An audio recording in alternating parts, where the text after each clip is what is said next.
Lors de la fête d'héritage, après avoir porté mes parents à bout de bras pendant 5 ans, mon père a tout remis à mon frère, son fils chéri, qui n'était rentré que depuis 4 semaines. J'ai déposé la procuration et les clés de la maison. Félicitations, Ben. Maman a hoché la tête en ajoutant, il le mérite, mais quand papa a ouvert ma lettre, il a explosé. C'est une blague? Vous êtes-vous déjà demandé quel goût a une trahison familiale valant 96 millions de dollars? Je suis Noël Quincy. Et ce soir, lors du dîner d'héritage que tout le monde attendait, mon père a enfin prononcé les mots à voix haute. Il a levé son verre, souriant à mon petit frère, qui était rentré à la maison depuis exactement 4 semaines. Tout, l'entreprise, les maisons, les comptes. 96 millions au total, appartiennent désormais à Ben. Ma mère a hoché la tête, fièrement. Il le mérite plus que tu ne l'as jamais mérité. La salle a applaudi. Je me suis levé, lentement, j'ai marché jusqu'au bout de la table, et j'ai placé 4 objets, juste devant mon père. Les anciennes procurations médicales et financières, celles qu'il avait signées avec maman il y a des années, à l'époque où il ne pouvait même pas tenir un stylo. Les clés de la maison, les clés du coffre, et une épaisse enveloppe, scellée à la cire rouge notariale. J'ai regardé Ben droit dans les yeux. Félicitations. Puis, je me suis retourné et me suis dirigé vers la porte. Papa a ri doucement, pensant probablement qu'il s'agissait d'une lettre d'adieu dramatique. Il a déchiré l'enveloppe, là, devant 20 proches et ses plus vieux amis. Ses yeux ont parcouru la première ligne, puis la seconde. Le verre a glissé de sa main, se brisant sur le parquet. C'est une plaisanterie, a-t-il rugi, en frappant la table si fort que les assiettes ont sursauté. C'est de la folie, a crié maman. Ben s'est figé. Toutes les têtes se sont tournées vers moi, qui m'éloignais encore. Si on vous a déjà dit que vous ne valiez rien, après avoir tout donné, laissez un commentaire ci-dessous et dites-moi d'où vous regardez. Parce que ce qui va suivre est exactement la raison pour laquelle il ne faut jamais sous-estimer celle qui reste silencieuse. Continuez à regarder. Il y a 5 ans, je vivais le rêve à Seattle. Ingénieur logiciel senior dans une licorne de la tech santé, gagnant un peu moins de 300 000 par an, dirigeant une équipe IA de 12 personnes qui étaient sur le point de boucler une série C. Mon calendrier était rempli de dîners d'investisseurs et d'invitations à des conférences. Puis, un mardi matin, mon téléphone a sonné à 5h47, heure du Pacifique. C'était l'infirmière chef de la clinique Mayo à Rochester, dans le Minnesota. Papa s'était effondré au bureau. AVC ischémique massif. Il l'emmenait en chirurgie d'urgence. Le temps que j'atterrisse à l'aéroport MSP, 4 heures plus tard, il était déjà dans un coma artificiel, des machines respirant pour lui. 2 jours après ça, maman est allée consulter pour ce qu'elle croyait être une bronchite. Stade 3, adénocarcinome pulmonaire. La chimio a commencé le lundi suivant. Elle a perdu 15 kilos en 6 semaines et pouvait à peine soulever une tasse de café. J'ai pris un congé sans solde à durée indéterminée la même semaine, fait 2 valises, sous-loué mon appartement de Capitol Hill, et je suis retourné dans ma chambre d'enfance à Edina. L'entreprise à Seattle a dit, prends tout le temps qu'il te faut. Ils m'ont remplacé en 9 jours. La première année s'est brouillée dans une boucle de lumière fluorescente d'hôpital et d'odeur d'antiseptique. J'ai dormi sur le fauteuil inclinable en vinyle dans la chambre de soins intensifs de papa plus de 300 nuits. J'ai appris à aspirer sa trachéotomie quand l'infirmière de nuit était occupée. J'ai appris à mélanger la chimio de maman à la maison, une fois sorti de l'hôpital, parce que l'agence de santé à domicile manquait de personnel. Je pouvais poser une perfusion dans le noir dès le 8e mois. Papa s'est enfin réveillé après 6 semaines de coma, mais l'AVC lui a volé la parole pendant 8 mois entiers. Il pouvait hocher la tête, serrer ma main 2 fois pour oui, 1 fois pour non. Les mains de maman tremblaient tellement qu'elle ne pouvait pas signer son propre nom. L'assistante sociale de l'hôpital m'a fait asseoir avec leur avocat spécialisé en succession. La loi du Minnesota est claire. Si les 2 parents sont frappés d'incapacité, quelqu'un doit détenir la procuration médicale et financière, sinon, l'État intervient. Ils ont tous les 2 signé les documents le même après-midi. D. X, tremblant, attesté par 2 infirmières et un notaire venu au service de neurologie. Cette signature a fait de moi la PDG par intérim de Quincy Medical Supply. Du jour au lendemain, sans salaire rattaché. J'avais 30 ans à l'époque, dirigeant une entreprise de 90 personnes qui fabriquait des ventilateurs et des appareils de radiographie portables, tout en poussant le fauteuil roulant de maman vers la radiothérapie chaque matin. J'ai appris la finance d'entreprise sur YouTube et via les dépôts à la SEC, à 2 heures du matin, après le départ de l'infirmière de nuit. J'ai signé des contrats avec des fournisseurs, approuvé la paie, négocié avec des géants de l'assurance, tout ça pendant que papa me regardait depuis son lit d'hôpital, avec des yeux qui disaient qu'il était désolé de ne pas pouvoir parler. Pendant ce temps, mon petit frère Ben avait disparu de la surface de la Terre. Aux dernières nouvelles, il était à Phoenix, plongé dans les opioïdes après une blessure au dos sur un chantier. Il avait été arrêté pour possession avec intention de vendre, 18 mois avant l'AVC de papa. Le tribunal de l'Arizona lui a donné le choix, 12 mois de désintoxication résidentielle obligatoire ou la prison. Il a choisi la désintoxication. Le programme avait une politique de non-contact avec la famille pour les 6 premiers mois. Puis, il n'a tout simplement plus jamais appelé. Maman gardait sa chambre exactement pareille, comme s'il était parti à l'université au lieu de nous ignorer complètement. Je n'avais pas le temps de lui courir après. Chaque dollar gagné par l'entreprise gardait les lumières allumées à l'usine et payait l'immunothérapie expérimentale de maman, que l'assurance avait refusée 2 fois. J'ai combattu ces refus moi-même. J'ai rédigé les appels, j'ai pris l'avion pour Chicago pour rencontrer les directeurs médicaux. Papa a commencé l'orthophonie et a enfin pu chuchoter « merci » vers le 14e mois. Les scanners de maman montraient une réduction des tumeurs pour la première fois. Je me suis laissé croire que nous étions en train de remonter la pente. J'avais tort, mais cette pente était encore à 3 ans et demi de distance. Le matin où la sonnette a retenti à 7 heures pile, j'étais plongé jusqu'au coude dans les rapports de paie et n'avais pas dormi depuis 31 heures. J'ai ouvert la porte, tenant encore une tasse de café froid, et j'ai trouvé Ben debout sur le porche, avec rien d'autre qu'un sac de sport militaire délavé. Il avait l'air différent, plus mince, rasé de près, les yeux clairs pour la première fois depuis ses 17 ans. J'ai fini le programme, a-t-il dit. 14 mois sobre. Désintox ordonné par le tribunal en Arizona. Ils m'ont laissé sortir il y a 3 semaines. Maman est arrivée en courant de la cuisine dans sa robe de chambre, a jeté un regard sur lui, et s'est effondrée dans ses bras, sanglotant comme s'il revenait de la guerre. En moins d'1 heure, elle avait appelé tous les parents dans un rayon de 150 km. À midi, la maison sentait les roulés à la cannelle et la seconde chance. Dès cet après-midi-là, la réécriture de l'histoire a commencé.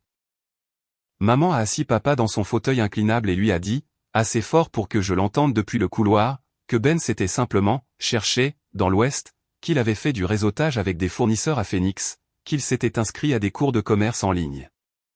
Chaque vérité laide a été gommée et remplacée par une nouvelle histoire brillante. Au dîner, la version officielle de la famille était fixée. Ben n'avait jamais été un drogué. Il avait été un entrepreneur en formation. Le lendemain, il est entré dans l'entreprise comme s'il n'était jamais parti. Maman l'a conduit tout droit à l'étage de la direction et l'a présenté à l'équipe dirigeante comme l'avenir de Quincy Medical Supply. Le directeur des opérations, un type nommé Marc, qui devait son emploi au fait que j'avais maintenu la boîte à flot pendant une demi-décennie, a serré la main de Ben comme s'il était de la royauté, et a demandé s'il voulait que le bureau d'angle soit repeint. 3 jours plus tard, mes identifiants ont cessé de fonctionner. J'ai appelé l'informatique. Ils ont dit que le directeur des opérations avait ordonné une réinitialisation complète des mots de passe pour des raisons de sécurité. Traduction, mon accès avait disparu. Les invitations aux réunions du conseil d'administration ont cessé d'apparaître dans ma boîte de réception. Quand j'ai interrogé papa à ce sujet, il a juste haussé les épaules et a dit « Maman pensait qu'il était temps que Ben prenne les rênes. » Je continuais à venir quand même. Je me glissais par l'entrée de l'usine avant l'aube, je travaillais depuis un box vide au 3e étage que plus personne n'utilisait. J'approuvais des bons de commande qui n'étaient, bizarrement, jamais contresignés, je corrigeais des erreurs de prix qui nous auraient coûté 6 chiffres, j'envoyais des emails qui restaient sans réponse. La nuit, je rentrais chez moi, je réchauffais des restes de lasagne au micro-ondes et je codais sur mon ordinateur portable jusqu'au lever du soleil, construisant quelque chose dont personne dans cette maison ne soupçonnait encore l'existence. Ben a commencé à tenir des réunions debout quotidiennes dans la salle de conférence que je dirigeais autrefois. Il portait des chemises impeccables que maman repassait pour lui et répétait des mots à la mode qu'il avait ramassés quelque part. Synergie, intégration verticale, croissance disruptive. Les employés qui m'apportaient autrefois du café lui en apportaient maintenant. Ceux qui me saluaient encore d'un signe de tête dans le couloir le faisaient vite. Les yeux baissés, comme si le fait de me reconnaître pouvait leur attirer des ennuis. Maman a redécoré son ancienne chambre le premier week-end. Nouveau matelas, nouveau bureau, photos encadrées de l'époque où il était quarterback au lycée. Elle a accroché un panneau sur la porte qui disait « Ben, futur PDG ». Quand je passais devant, je sentais les murs se resserrer un peu plus. La parole de papa s'était suffisamment améliorée pour gérer des phrases courtes. Il a commencé à demander l'avis de Ben sur tout, les niveaux de stock, les nouvelles gammes de produits, si nous devions soumissionner pour le contrat régional Coleman. Chaque fois que j'essayais d'intervenir, maman me coupait avec un sourire qui n'atteignait pas ses yeux. « Laisse ton frère s'en occuper, chérie. Tu en as fait assez. » J'ai arrêté d'argumenter, j'ai juste hoché la tête, je suis retourné à mon poste de travail fantôme, et j'ai maintenu l'entreprise en vie pendant qu'il planifiait une parade de la victoire pour un fantôme qui avait été absent pendant toute la guerre. Le soir où le lustre éclairait la salle à manger comme une salle d'exposition, 22 couverts attendaient sous du linge blanc. L'argent teintait contre le cristal tandis que les traiteurs versaient la deuxième tournée de champagne. Tous ceux qui comptaient dans notre petit empire du Minnesota étaient là. Des oncles qui siégeaient encore au conseil.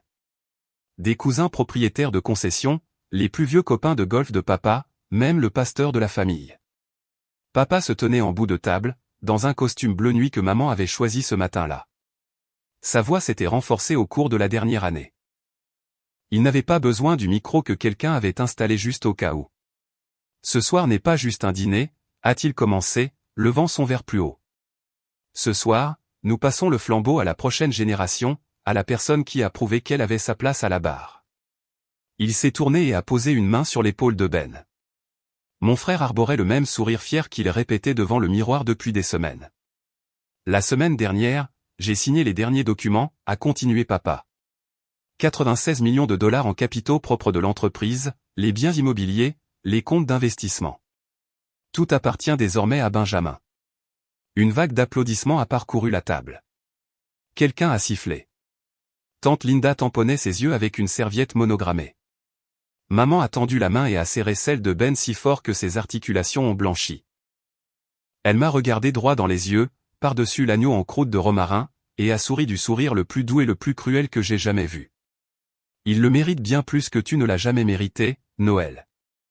Les mots ont atterri, nets et tranchants. Quelques cousins ont bougé sur leur siège, ne sachant pas où regarder. Oncle Ray a essayé de lancer une autre salve d'applaudissements, mais elle s'est vite éteinte. J'ai reculé ma chaise et je me suis levé. La salle est devenue silencieuse, comme c'est le cas lorsque les gens sentent l'odeur du sang dans l'eau. J'ai marché le long de la table, mes talons silencieux sur le tapis perçant, et je me suis arrêté juste à côté de papa. Puis, j'ai posé 4 choses au centre exact de la nappe blanche, une par une. Premièrement, l'original de la procuration médicale et financière, plié par des années passées dans mon coffre.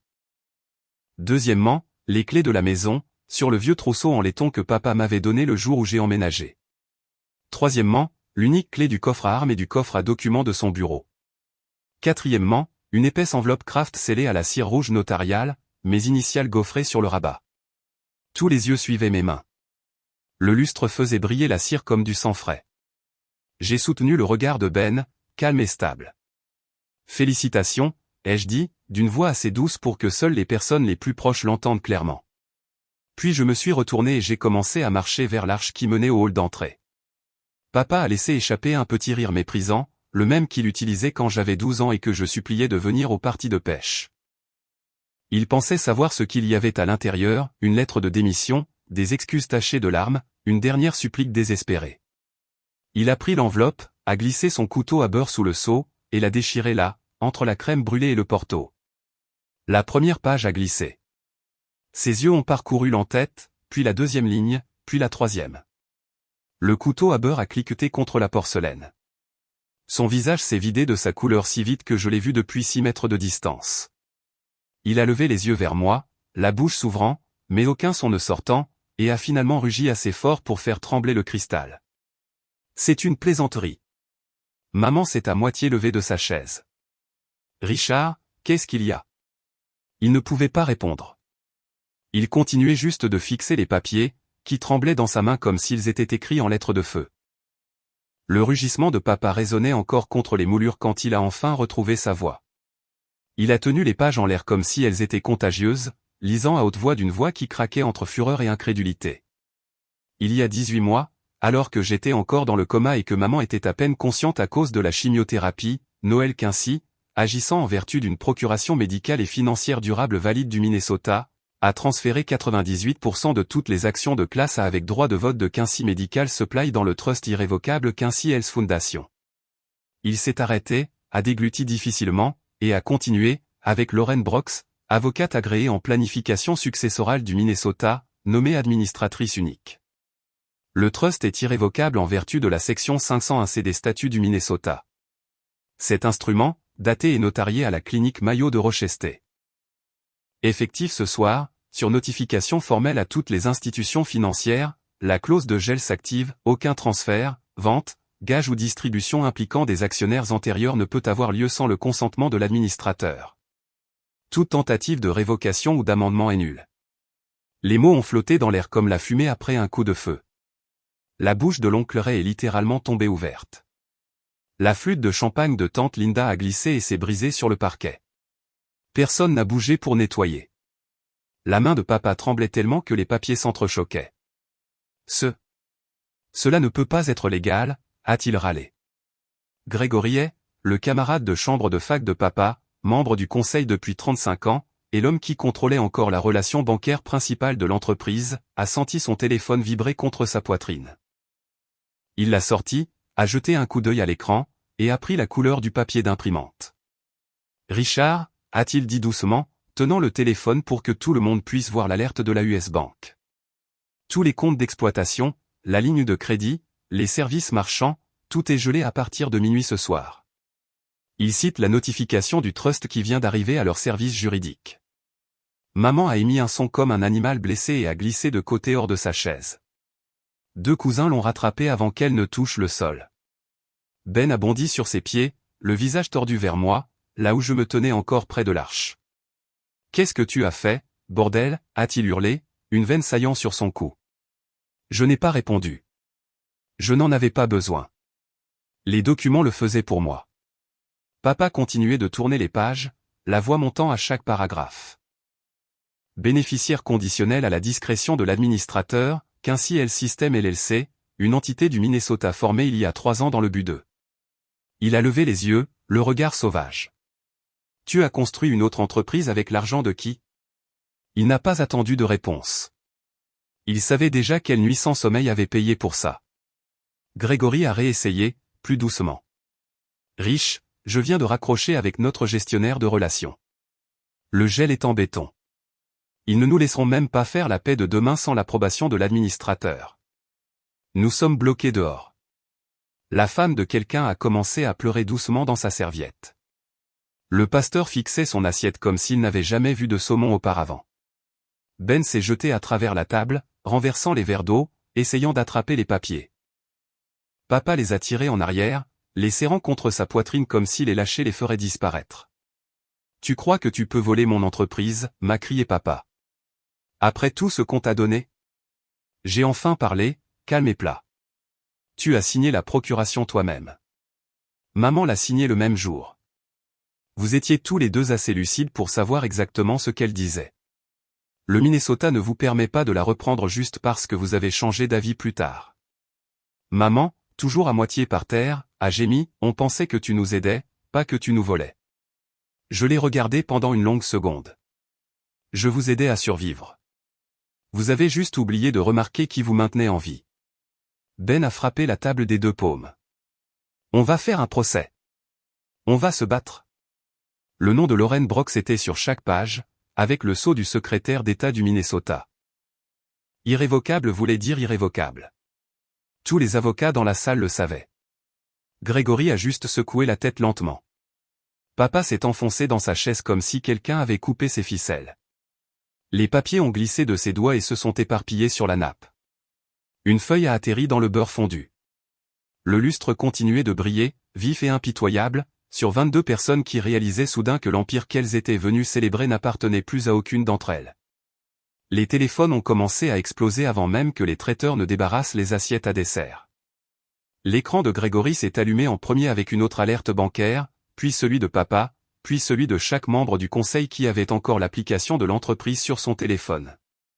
La même bannière rouge sur chaque appareil, accès révoqué. Gel du trust en vigueur. Tante Linda a attrapé son manteau et a marmonné quelque chose à propos d'un réveil matinal. Oncle Ray a suivi sans finir son porto. En quelques minutes, l'allée s'est remplie de feux arrière faisant marche arrière. Personne n'a dit au revoir.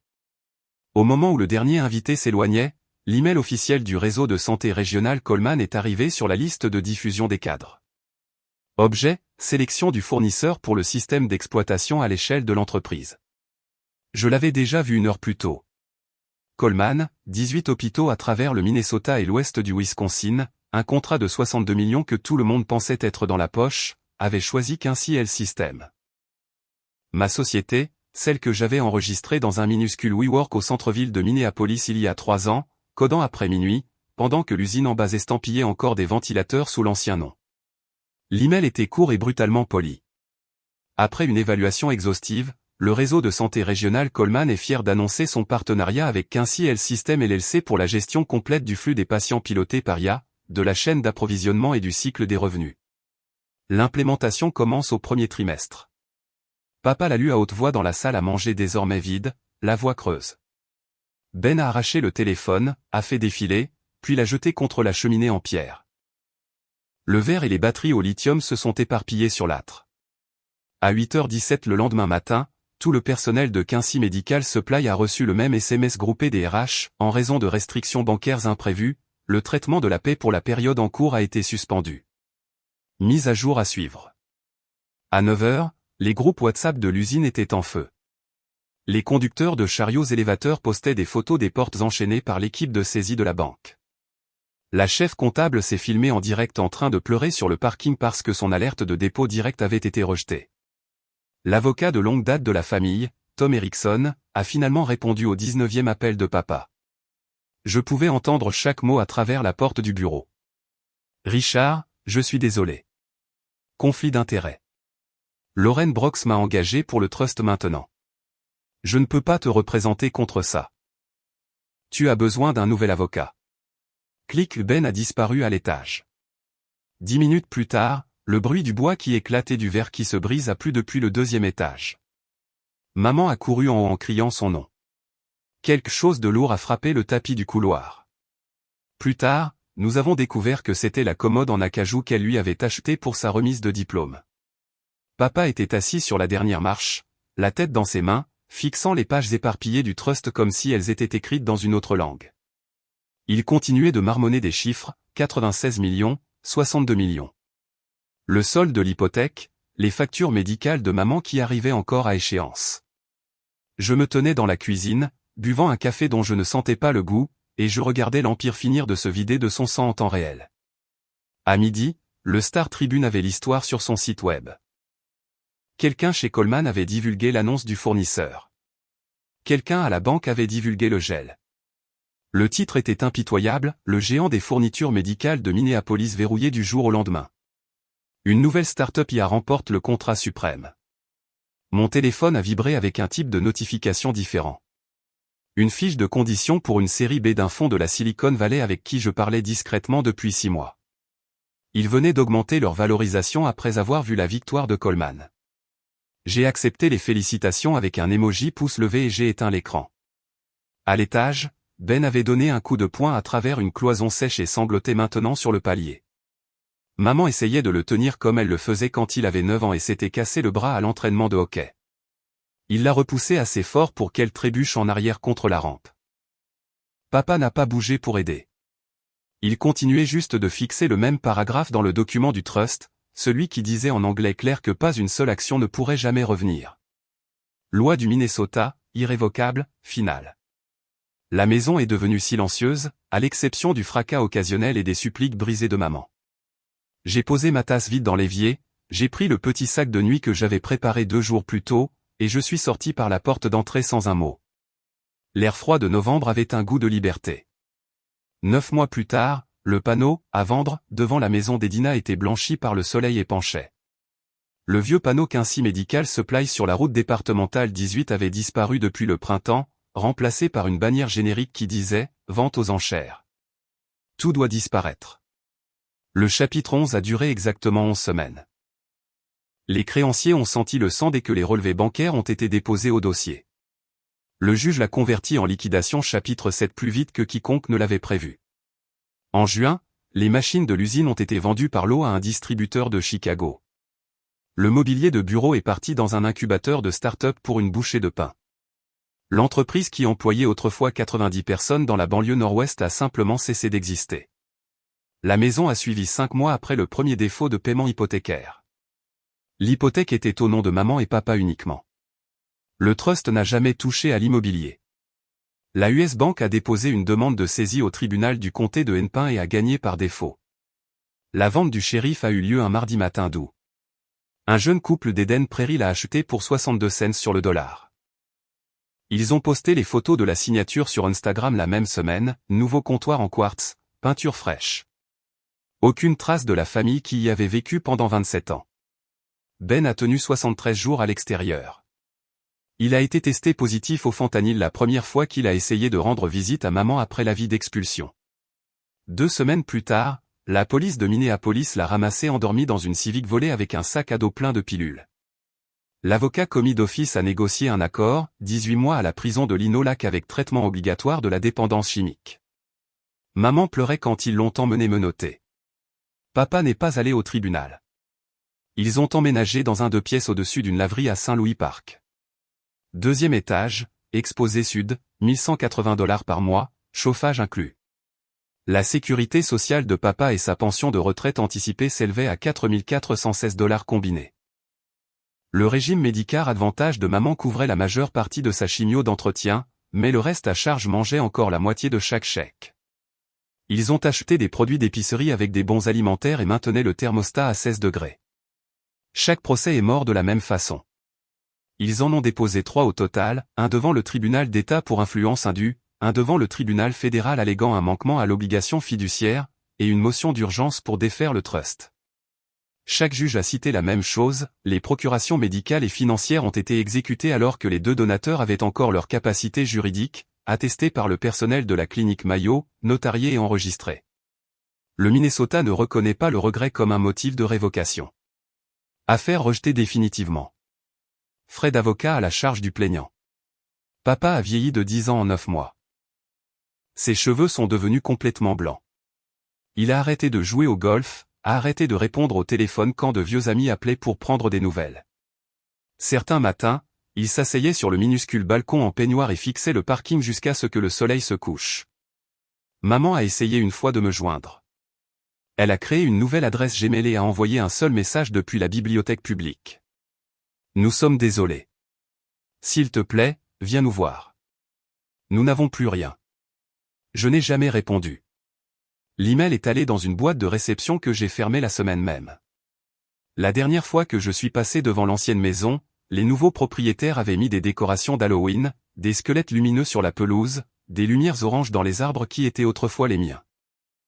Le Porsche où Ben et moi avions appris à faire du vélo arborait maintenant un paillasson qui disait « Home Sweet Home » en joyeuses lettres majuscules. J'ai continué à conduire.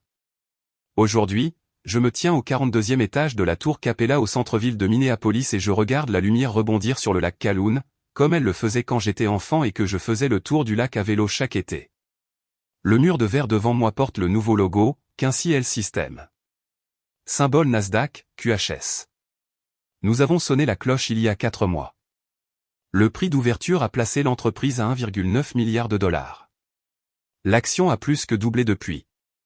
Mon bureau occupe la moitié de l'étage. Des fenêtres du sol au plafond, du chêne blanc. Une seule orchidée sur le buffet. Pas de photos sur les murs. Pas de photos de famille. Rien qui me rappelle Edina, les fauteuils inclinables d'hôpital, ou l'odeur de l'antiseptique et de la trahison. J'ai changé tous les numéros la semaine où je suis parti. Nouveau téléphone, nouvel email, nouveau compte. J'ai bloqué chaque cousin, chaque ami de lycée qui avait encore le fixe de maman mémorisé. Mon assistante filtre tout. Pas un seul message n'est passé. Certains soirs, je regarde l'ancienne maison sur Zillow par habitude. Les photos de l'annonce changent tous les quelques mois. Nouveaux meubles, nouvelle peinture, nouvelles personnes souriant dans des pièces qui étaient autrefois les miennes. L'algorithme pense que je suis intéressé par l'immobilier. Il ne sait pas que je vérifie juste que le passé est toujours parti. Je ne suis jamais revenu. Pas pour Noël. Pas pour l'anniversaire de papa. Pas quand Ben a fait une overdose la deuxième fois et que l'assistante sociale a appelé depuis le centre médical du comté de Hennepin à la recherche du plus proche parent. J'ai laissé sonner jusqu'à ce que la messagerie vocale abandonne. Les gens me demandent si je me sens coupable. Les journalistes surtout. Ils veulent des larmes ou au moins une pause dramatique. Ils veulent la fille prodigue qui a bâti un empire sur la vengeance et qui lutte maintenant avec le regret. Ce n'est pas le cas. Je ne ressens pas non plus de triomphe. La vengeance a un goût de cendre après la première bouchée. Ce que je ressens, c'est le calme. Le genre de calme qu'on n'obtient que lorsque le bruit arrête enfin de hurler dans votre tête. J'ai maintenu l'entreprise en vie quand personne d'autre ne le voulait. J'ai transformé 5 années de nuit sans sommeil en un logiciel qui prédit maintenant les réadmissions de patients avec une précision de 94% dans 18 systèmes hospitaliers. J'ai créé 380 bons emplois dans une ville qui a regardé les grilles de la vieille usine rouillée.